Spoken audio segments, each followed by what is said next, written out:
asithandane.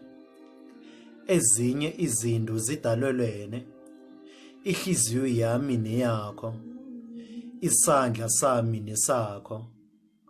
Asithandane siphilisane sakhe impilo, njengehlabathi namatshe nazihlangeneko zakha indaba, nami nawe asihlangane sakhe impilo.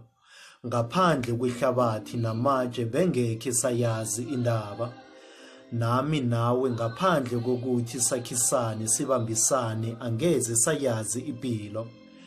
Bonke ebathandanako, bonke esibahalelako, ngicabanga ukuthi bakhethe ukuthandana kunokuhloyana, bakhethe ukuhloniphana kunokudelelana, bakhethe ukuphilisana kunokubulalana, bakhethe ukusekelana, bakhethe ukubambisana kunokuliselelana. Bonke bakhethe izinto ezibabumbako, nami nawe asingakhethi izinto ezisihlukanisako. Asithandane, singayakha impilo sobabili. Asithandane.